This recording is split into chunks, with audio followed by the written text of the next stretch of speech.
Hello, everybody, and welcome to the latest episode of Super Paranormal Chronicles.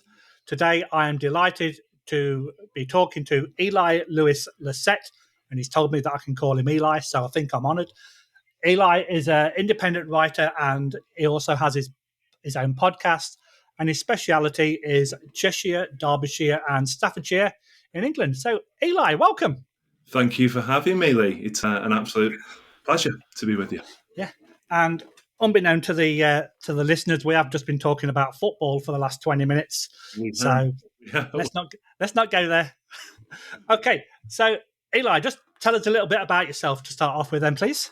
So I live in Cheshire, which is the green bit between Liverpool and Manchester, if you're looking on a map, pretty much. But I was born and raised in Staffordshire, which is an adjoining county.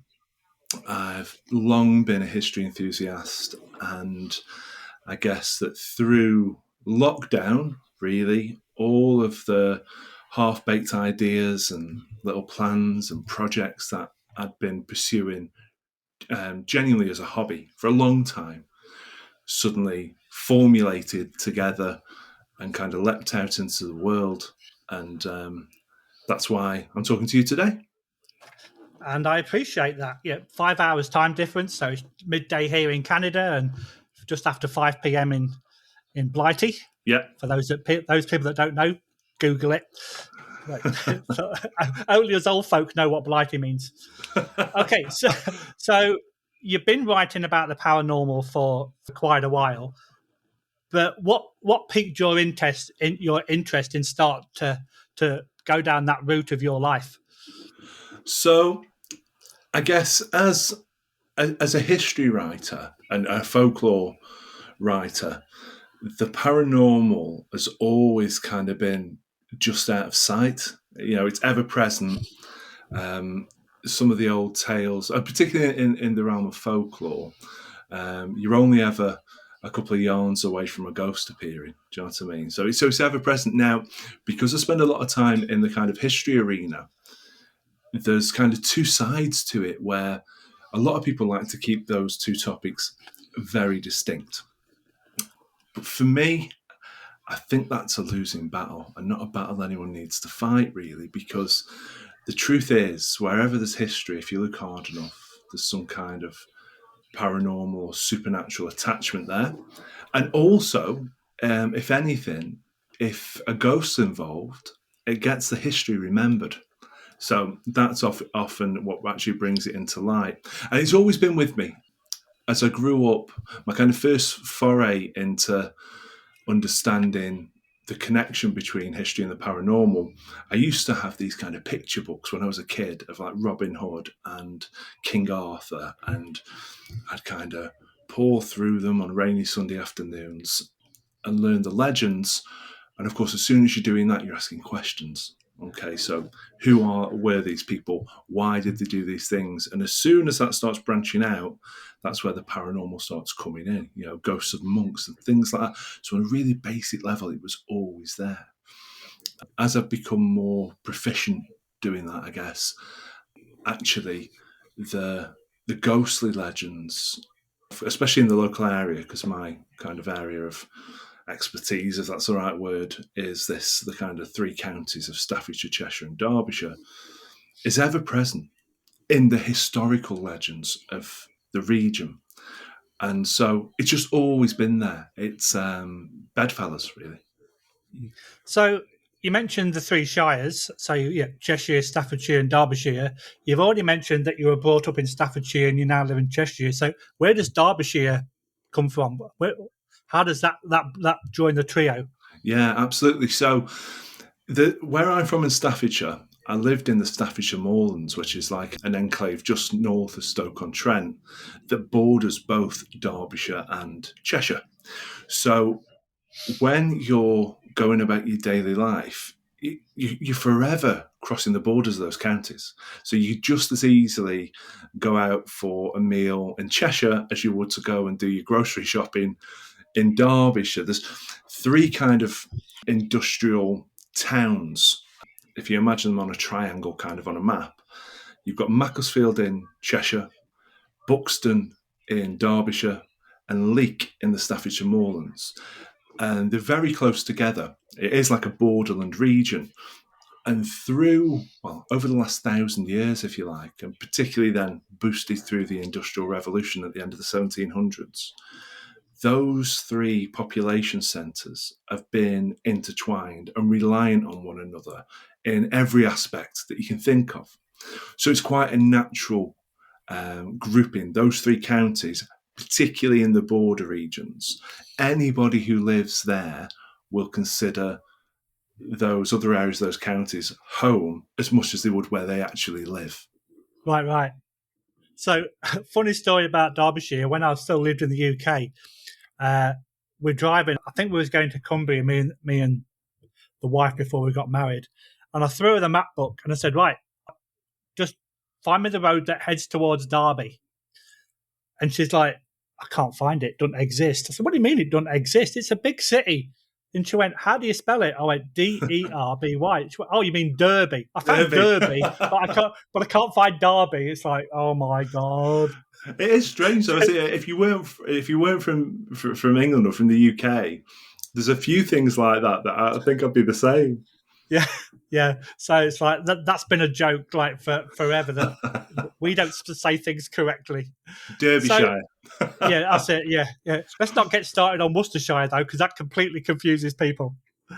So when you started your historical writing, like, what made you start focusing on that? Yeah, sort of like, did you like history when you were growing up, or what was the channeling that made you start your historical writing? Yeah, absolutely. So I'd always had an interest in history when I was really young. I'd often, through my dad, he would take me to castles and things like that. Obviously, we're quite blessed in this part of the world for medieval history. So it was always there.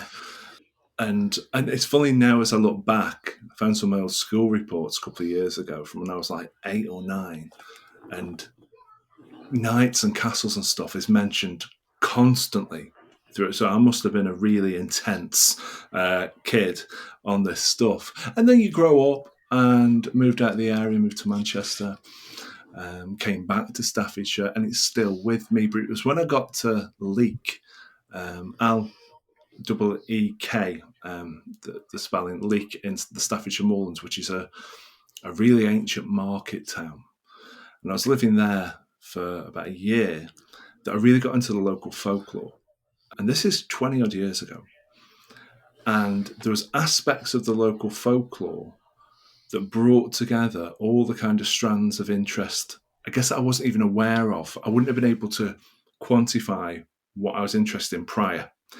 But the local folklore there brought everything together, not just the history, but the mystery of it, that supernatural element. And the land is thick in this kind of, in this base of folklore. And so there was a couple of things within it. And this is like just during my normal life, that really started to grip me. A couple of legends in particular that I started to investigate, because there was stuff in them that, from a historical point of view, really drew me in and asked a lot of questions. And from there, it kind of grew. But that was the basis, this kind of almost investigative element of these legends and folklore and myths. Right. And that's what I kept under my wing for another 15 years until lockdown. It was genuinely a hobby, still is. I've just been fortunate that it's gone the way it has. Yeah, because I obviously doing my research on you, sort of like, it sounds like I'm stalking you, but I'm not. I trust me. And you've been writing for the Haunted magazine, which we'll speak about in a minute, and then you've got your own podcast, and then you created the Mythstorian. So how did you get involved with? I know you've already spoken about the folklore and how you got involved with that, but how did Haunted magazine come about? So it was back when Twitter was usable. So Paul Stevenson, the editor, he'd seen a few things that I'd posted from the Local Mythstorian project online, and he just approached me out of the blue. Wow. Literally that kind of knock on the door on Twitter. saying, look, if you wanted to, we'd love to publish something that you've written. Never any kind of pressure or direction in the best way as well. It wasn't like, if it's about ghosts, we'll do it. It was like, we want you to write for us. And from that point in time forward, I suddenly had an outlet for the paranormal stuff that was always on the shelf beside me, if you're with me, during my normal writing. And I could really delve into that because I'd had a couple of experiences in my life prior where, well, I guess this will be a saying for a lot of listeners, and maybe for yourself, I don't know. If you have a paranormal experience and you rationalise it completely, and I'm not someone who's obsessed with, I really want an experience, right? A couple of things happened that have no other explanation. I know that they're kind of cast in stone. Suddenly I felt I was enabled to foster that stuff into my writing. So to answer your question, it was through Twitter. Paul got in touch and I started submitting articles, and that's been 3.5 years ago we started, I think. Yeah, because it's like I started subscribing to the Haunted magazine 18 months ago, between a year and 2 years ago anyway. And I've always been fascinated in the paranormal and folklore because, like you said, it goes side by side. And like I'm flicking through some of these pages, and I hadn't really thought about doing the podcast at this point, but I'm thinking, some of these stories are really cool, and we're going to speak about some of those stories in a few minutes. But this is where I got my source for getting loads of guests for the podcast. Because it's like, Eli Lewis-Lycett, Lewis-Lycett. Oh, like Headless Horseman. Oh, that'll be it, and stuff like that. And it's sort of like, right, let's create a spread list. Let's write down all these articles that these people have done, and then reach out to various people and invite them onto the show. Now that we were creating a podcast, but where did the Mythstorian come from? So did you start with the Haunted magazine and then go to the Mythstorian, or was it the other way around? The other way around. So when during lockdown, which I've since learned, so many kind of passion projects kind of took shape in the creative world during that period. So I was pulling together my writing, and we'll probably touch on it. So for an example, the legend of the Headless Horseman in the Staffordshire Moorlands, I'd been investigating that for 10, 15 years privately.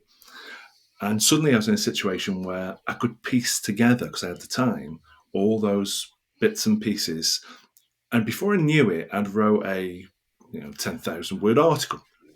And I was suddenly like, okay, well, that's nice. What do I do with it? And because that's the leap, right? That's the leap. So you can enjoy your hobby privately for as long as you want, but there comes a moment, and maybe it's a British thing, where it's like putting that out into the world. Surely no one will care. Like, why would I ever do that? I'm not good enough. Yeah, 100%. And I don't want attention on this, but I was compelled to share it. So it all started. I was like, well, I'll do a website. Years ago, I was involved in music, so I kind of knew a little bit about how to pull a website together and stuff like that. I was like, right, I need a name. And what do I do? Well, it's not quite, it's historical, but I hopefully it's not kind of as dry as history. Mythstorian, it's just like a word I invented. The Local Mythstorian, because my whole thing was, there's so many famous headlines of history in the media that are circulated to the point of boredom, right? So Henry VIII, Tudors and Stuarts, Queen Elizabeth I, 1066 is back again.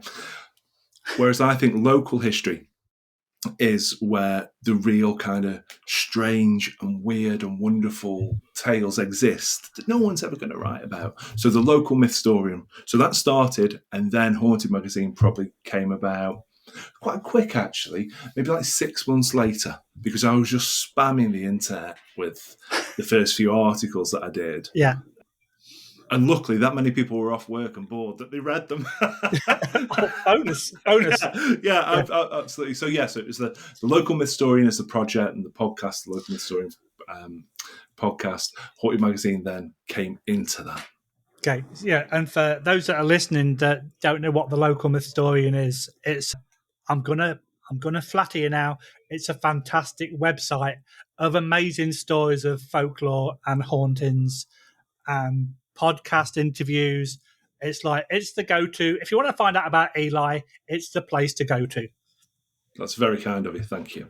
And it's true. It is true because Cheers, mate. it's so well organized, and you've got separate things for separate stories.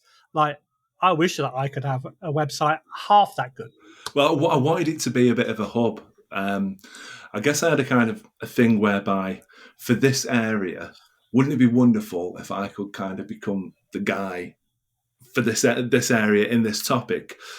And I think with writing for Cheshire Life Magazine, so Cheshire Life is a kind of high-end magazine in Cheshire about all the kind of local events and culture and history and lovely restaurants and all this kind of stuff.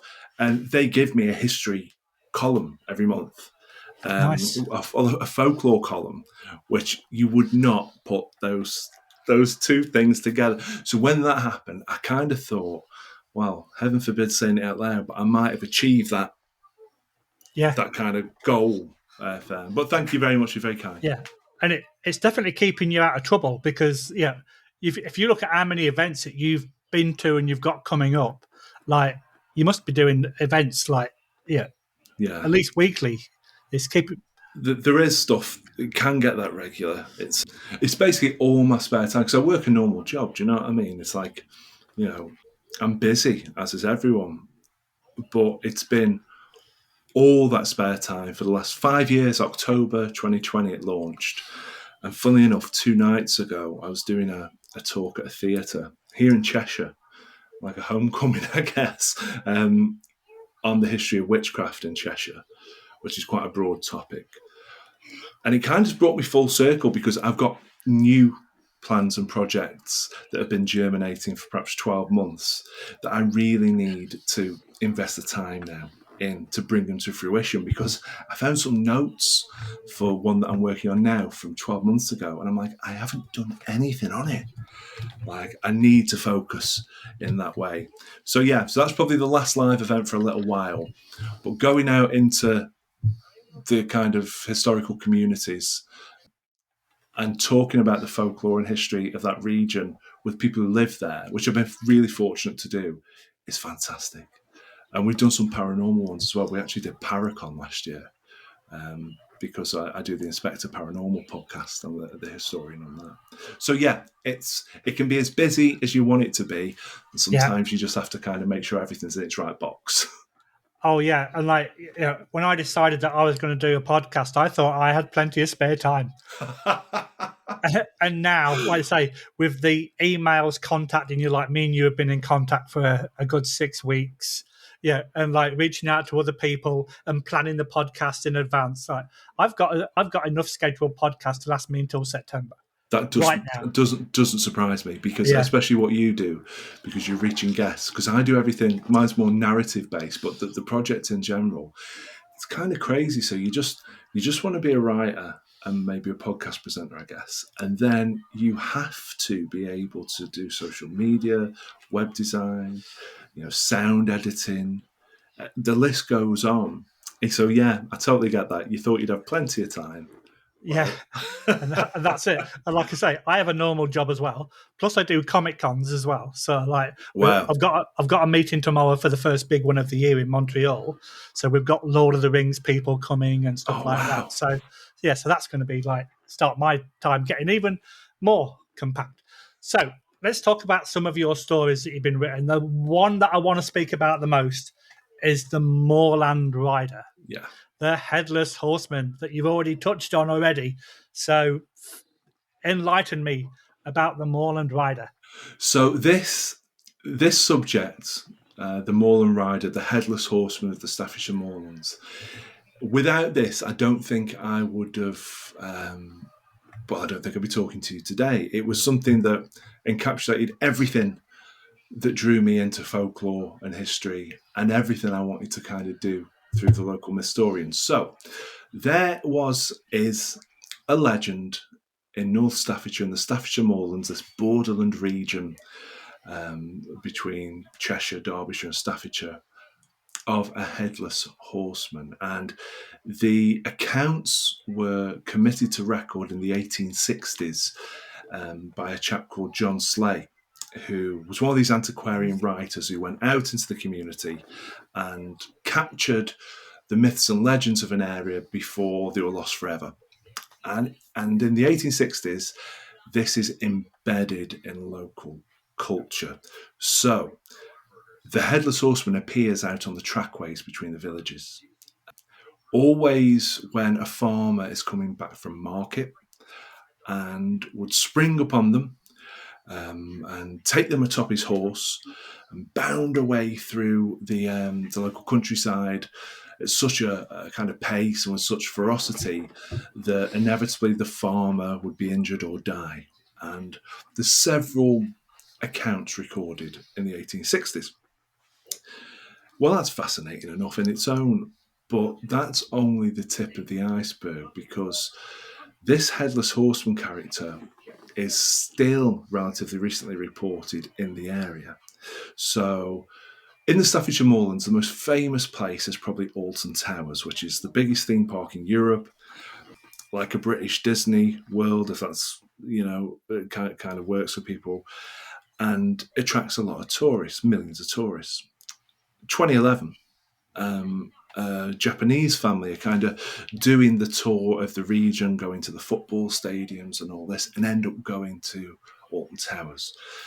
They're returning from the towers at night to their hotel, and apparently the headless horseman is waiting on the road for them, and they've got no concept of this legend, right? So for them, it's just a bizarre occurrence. So that gets reported in the local press. Lots of local people, I did a talk there, still reporting a horseman sighting. So you've got this stuff going on, and you can view that purely as a ghost story, if you like. Okay. But when you poke that story a little bit, something incredible happens. So wherever we find headless horseman legends, in the UK and further afield, there's typically a load of same motifs in that legend. The rider is carrying his head, or when he isn't, he's looking for his head. There's always an origin story, right? Civil War, battle, kind of Jacobite rebellion, or further back. There's all this stuff. There is nothing with the headless horseman of the Staffordshire Moorlands. So you've got this ghost sighting, and let's touch on that. Those accounts were recorded, and it says so actually in the recording of them, with such vigor that people believe this. So that's a question in itself, right? What are people seeing? Because it would appear, as I say, since then, even going back, I think it was in the 1990s, there was a local woman in the village of Butterton, part of the Moorlands, who had seen the horseman twice, and people still living there now, because I've met some of them, believe this lady, her name was Hannah Wood, this story. So people are still believing that it's very real. But the legend in general, there's no origin story. Now, the Civil Moors in the Moorlands, very easy to connect an origin story there. There isn't one. Bonnie Prince Charlie marched through the Moorlands as he was trying to take the crown of England in 1745. Lots of stuff happened. No headless rider legend rose in its wake. So you go back in the history, and a couple of things happen. So we know the story must have embedded in the local population by at least 1600, right? For it to be that widespread in folkloric terms come the 1800s, you've got at least 200 years of this being a local tale. But there's no origin. So what we find is a moment in the 1300s where this fella who was like a local a local figurehead for the population of the Moorlands is in a feud with the abbot of a local abbey, and he's decapitated, right? So things come to a head, he's murdered, he's murdered on a market day, he's on a horse, and all these things start tying up. You have, and it's the seismic moment in moorlands medieval history, is the story of a headless horseman. Right. So it's like, right, so this is a folk memory. But at the same time, what are people seeing? Because they wouldn't have known that. And then you have this other bizarre aspect where the Arthurian legend of Sir Gawain and the Green Knight is almost certain was written in the Staffordshire Moorlands. It was written in a dialect the year after this chap John de Wharton was beheaded, in a dialect that was only spoken within a kind of 30-mile radius of the Staffordshire Moorlands. And that is a story of a headless knight, a headless rider. Again, so that was the, as you can imagine. I mean, I don't know if I've done it justice there, but there's so many facets at the top end. People are seeing a headless horseman haunting the trackways to this day of the Staffordshire Moorlands, and they know nothing of the legends, nothing of the history. So what is going on? Yeah, for sure. And it's weird because there's 2 points that I want to mention. Yeah, you mentioned about what are people seeing, and if I'm interviewing people, in an investigation or on a podcast, if they're a medium or if they've seen, an apparition, I want to know exactly what you've seen, right? Because it helps me learn about what I'm doing. Yeah, and like I've spoken to different mediums, and it's like, right, when you see a spirit, what do you see? What do you feel? What do you hear? Yeah, and I'm trying to get a picture in my mind of exactly what's going through them, so to speak. While they're seeing that apparition, and that's a really good point.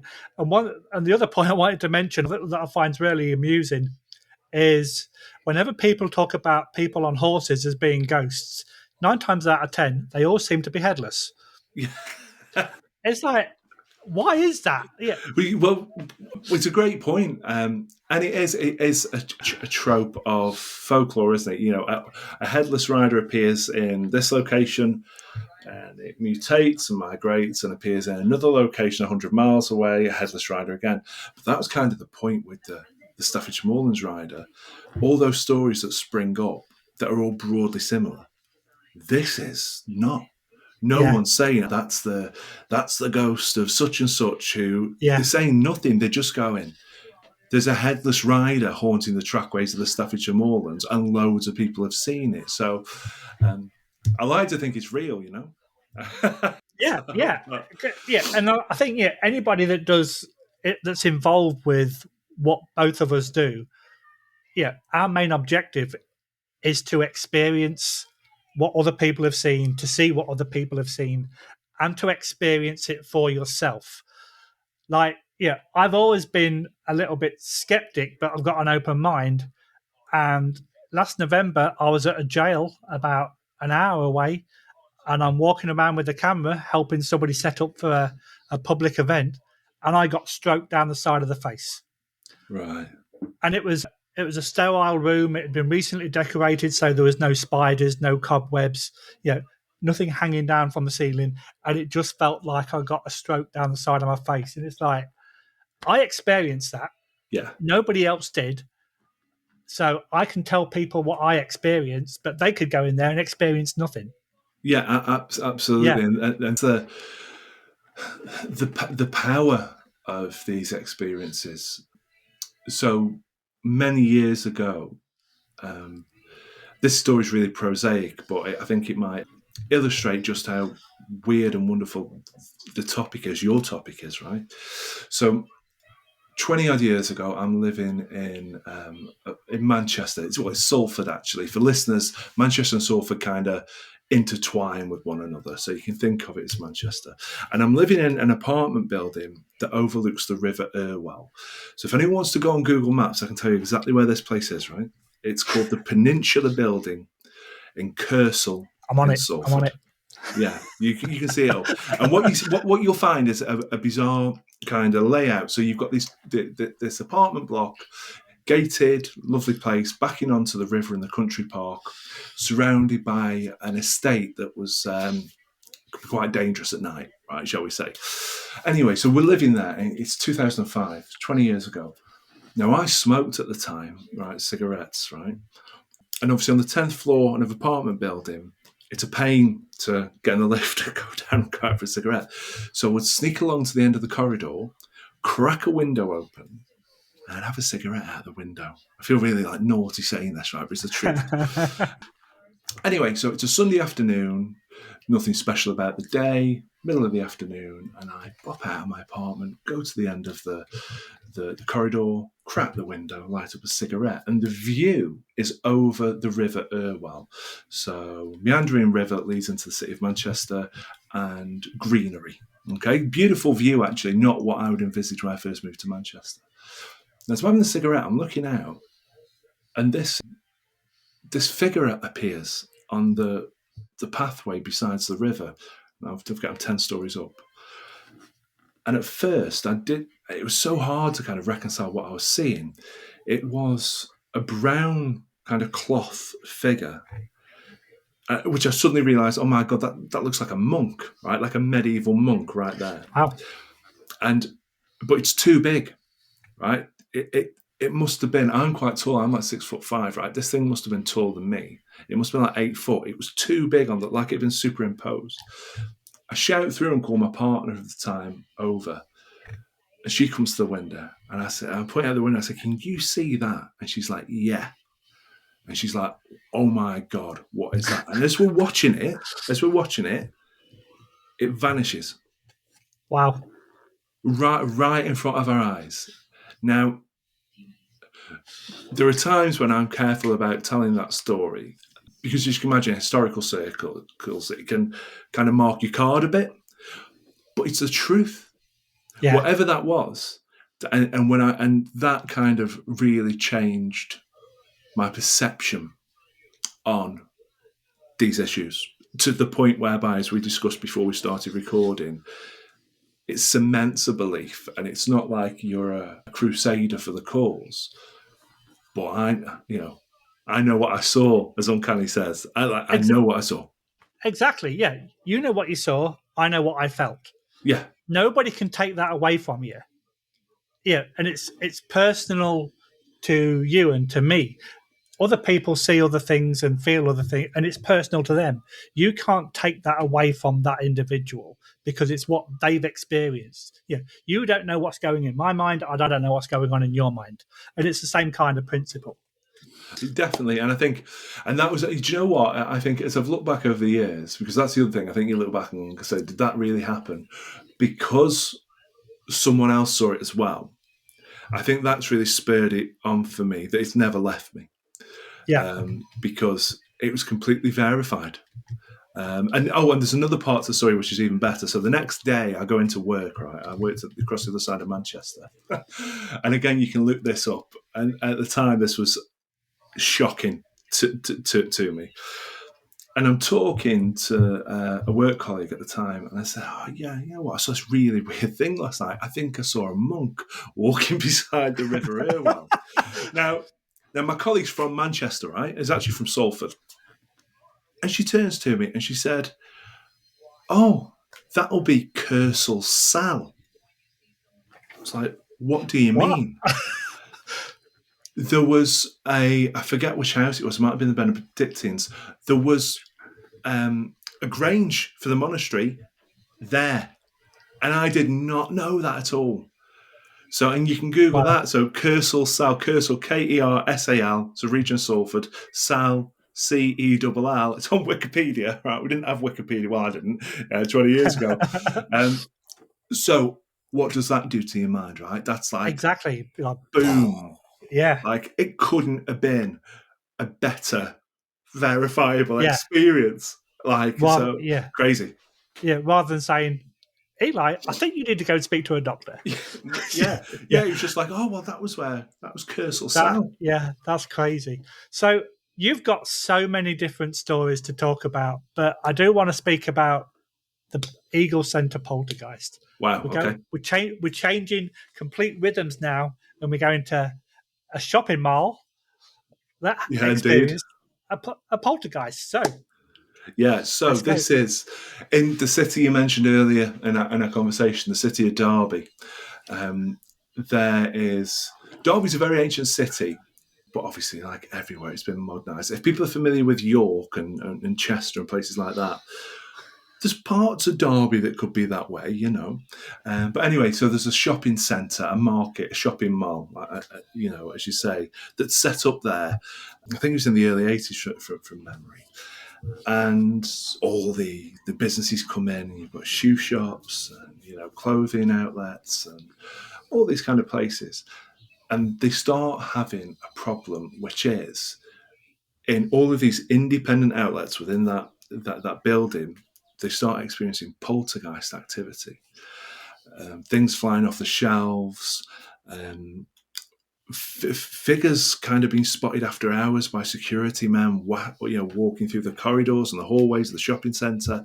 And it gets so serious that the local authority, the local council, I don't know what your version will be over there, but the local kind of jurisdiction, call a meeting and decide two things. The first thing, they're going to issue an official pamphlet, like a guide book, to all of the local shop owners that declares that poltergeists are a natural phenomena, and if you ignore it, they will go away on their own, because people are leaving. They've invested all this money in the shopping centre, attracted all these new businesses into the city, and people are going, do you know what? We're moving out, man.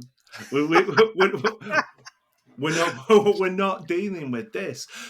So that's fascinating in itself, isn't it? Because the local authority have to say, I guess it'd be like City Hall or something on your side of the pond, have to get involved because it's costing the city money. So the issue this leaflet, and they hold an exorcism with the, I think it was the Bishop of Derby or the Archdeacon, literally in the basement of this shoe shop, where things are flying around, boxes of stock are flying around. They're all seeing this. The whole exorcism, it gets worse. So then they're pulling out now, and things are getting really, really dire. They hold a second exorcism, and things tend to chill out. But there's so many stories over this period where it was happening there. And it's one of those things where it kind of permeates through every level of an organisation. So you've got council officials. I mean, God knows what their meeting must have been like the day they decided they're going to have to deal with this, right? 100%. Someone would have got the job of typing up the pamphlet. That's So you've got that. You've got security guards and local police, because one of the stories was two security guards saw what they thought was a young girl in one of the shops after hours. So their natural thought, right, is, oh my God, some kid is we're locking up, we're shutting down for the night, and some kid's roaming around in there. So that becomes a very kind of meat and potatoes issue, I like to call it. It's very practical. Yeah. There's a kid lost. We're going to be locking him. We've got no kid found. The police are called in. While the police are there, a box of stock apparently flies across the room of the shop that they're in and just misses this copper, this policeman. So his testimony is then used to kind of beef up the need for the shop owners going to the council saying, look, even the police have come, right? And this place that you've told us to invest in, and we've moved from another area of the city, and we've redesigned the storefront, and we've spent this money, and look at our fantastic shop, is now haunted, and we can't get any customers. But en masse, I think there's like 12 retail outlets that were involved in it. That's crazy. In it. And, you know, you hear them stories about, oh, you know, this legal case proved that ghosts must exist because it was passed out, and there's never anything behind it. Well, that happened. Yeah. That actually happened. Yeah, crazy. So is anything still happening there, or did it just stop? Or it's gone. It's gone. So the Eagle Centre as it was is no longer there. It's now part of a much bigger shopping centre. I think it's an Into. So we've got some of these kind of regional super malls, if you like, in the UK. Trafford Centre in Manchester, Blue Water It's not quite on that level, but it's much bigger and grander. It's a great place to go shopping, actually, if you live around here, because it's got all the top names and half of the people. Do you know what I mean?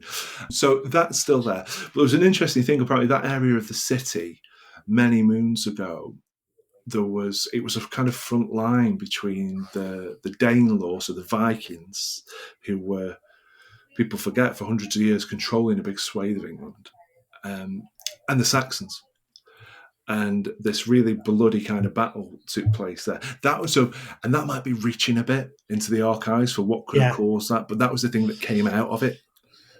So, just like so many things, I think poltergeists are so fascinating for me from a historical point of view. The one thing that gets my go is when these interviews about poltergeist cases, and it's all, it's a teen girl throwing things around. The same phenomena in the same structure has been reported for literally 2,000 years all over the world in those cases. If there is one area of paranormal study that really is the base point for us going, right, okay, something is going on, it's surely poltergeist. Yeah. Because there's no fakery, as in, how does, like the case at Himpton and Antner in the 1760s, I think it was, it's got the same phenomena as like the Battersea poltergeist or something. It's like nearly 300 years apart. Yeah. And don't forget, this before the internet. I find that fascinating. Poltergeist cases that were happening, say, up until the 90s or the early noughties, it isn't like there was a culture of, right, if we find something on the internet, we can say that's happening here. Didn't exist. Yeah. So the skeptical answer is all these people across all these literally hundreds and hundreds of years in different locations have all decided to make up the exact same stuff without talking to one another. I know. Come on, man. Yeah, it's crazy. And I've actually done some online courses, and I've done about ghosts and hauntings, and I've done about poltergeists. And, Borley Rectory, I had to do a small paper on it. And then when you dig into Borley Rectory, you find out that, yes, some of the activity was real, but then the investigator was found to have pebbles in his jacket pocket. So he was kind of like encouraging the investigation. And, the Enfield haunting, there's been TV shows about it, made into a movie. Again, same kind of thing. A couple of pieces of this were real, and then there was a little bit of fakery involved. It's a shame, isn't it? It is. But going back to like hundreds of years, different locations, and they're reporting unnatural incidents that are happening. There's got to be something going on. And taking the same path. So, eerie feeling, noises around the house, scratching in the walls, banging in the walls, things start moving. I find it really, there's no money. So that's the thing. If there was money in it from a academic standpoint, there'd be university grants handed out and people would do the research. That's what it all comes down to with this stuff. So it's the kind of purveyance of private investigators to look at this stuff. But you just got to take a snapshot of it and you're going, whatever this is, and do you know what? It may not be spirits. It may be us. I'm open to all that stuff. 100%. But it's happening. Yeah. It is happening, and it is not, by and large, of course there's fakery involved in some cases. You can imagine, can't you, if you were a paranormal investigator in the mid 20th century, and you've loved this stuff all your life, and finally you get this case, and then people are coming, you can kind of see how you would take steps to make sure it performed on cue, right? Exactly. Isn't it? Exactly, yeah. It spoils it, yeah. But you can see how people are just people. You can see how it would happen, and it's such a shame that then goes, the whole thing is rubbish. They get tired with the same brush, Yeah. So I know that we've been talking for a while, but there's two more things I want to mention. But guess what? You're coming back onto this because there's so many stories I want to ask you about. I'd love to come back, mate. Also, so one of the things I want to ask you is you've written so many different stories on folklore and about ghosts and the paranormal. Pick your favourite. The Headless Horseman of the Staffordshire Okay. Lowlands. I was going to say apart from the Headless Horseman because you just mentioned it. But okay, so understandably the Headless Horseman. Okay, because and I think they fascinate a lot of people as well.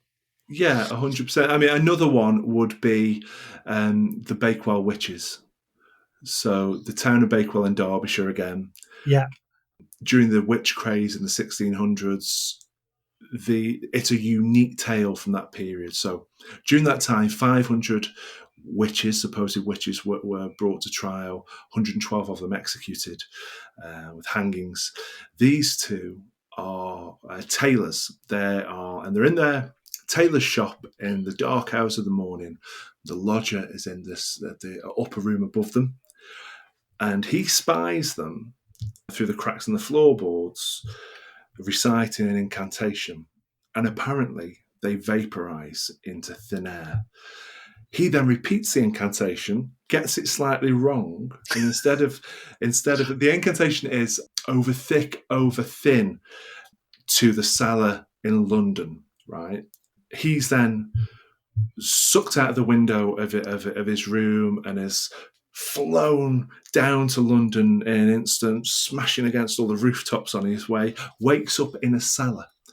A night watchman, this is where perhaps the truth comes in, wakes up in a cellar, drunk. The night watchman in a tailor's in London says, "What are you doing here? How have you got here?" And he says, "Well, officer, what it was, you see, was I lived with two witches and I overheard them with this magical incantation. And anyway, but the thing is, they end up getting executed for it." Wow. So that, I mean, we can talk about another time. Yeah. Incredible. Wow. Yeah. But really happened. Not them teleporting to London, although who knows. Yeah, it's like. But the event took place. Yeah. Okay, son, come with me. Well, the worst thing is, okay, son, point them out to me, because we all believe in witchcraft. Yeah, exactly. So yeah, and we can kind of relate over here because we had the Salem witch trials. Of course, yeah, just down the road. So definitely relate. So one of the final things I want to talk to you about today before we have to go, and we'll talk about football again offline. Last night I released my latest episode, and I was talking to somebody who you've got now involved with, Andy McGrath from Weird Britain. Yeah.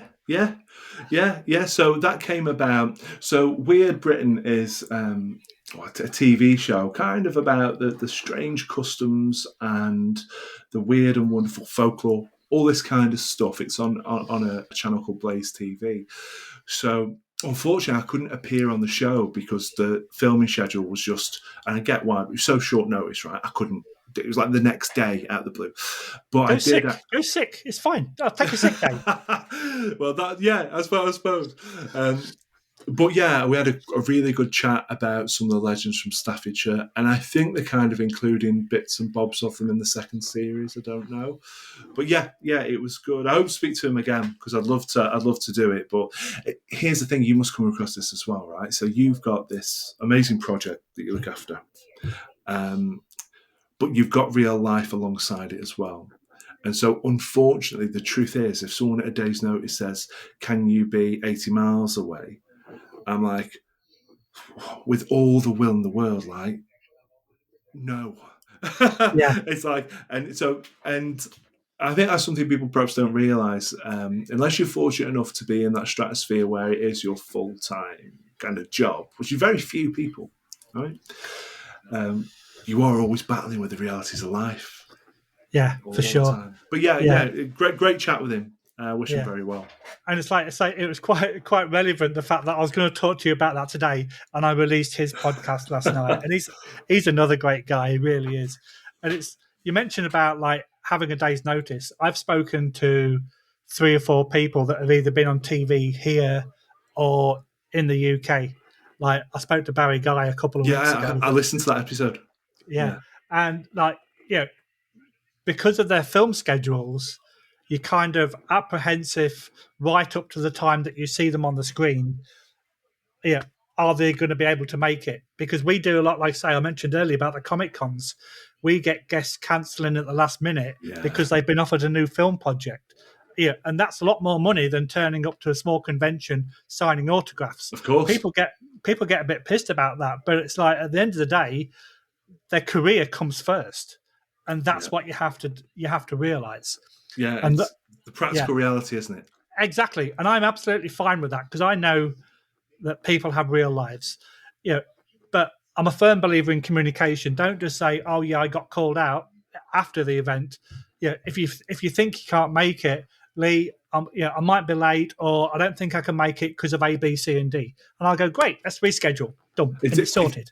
It's definitely true. Something I've come across, not for a while, thankfully, is obviously I get invited to talk quite a lot at people's events and stuff like that. And sometimes it might be a really kind of worthy cause, like a charity event or something. And I will still charge nominal expenses. And the reason is, I mean, to be honest, I'll give it them back at the end of the night, right? Because I'll probably sell a load of books there. So if I do want it, fine. But the reason is that investment. So if I just go, oh, no fee for this, that's fine. Are you going to actually make sure the event goes ahead? Or am I going to turn up 3 months later on a Thursday night and the doors are locked?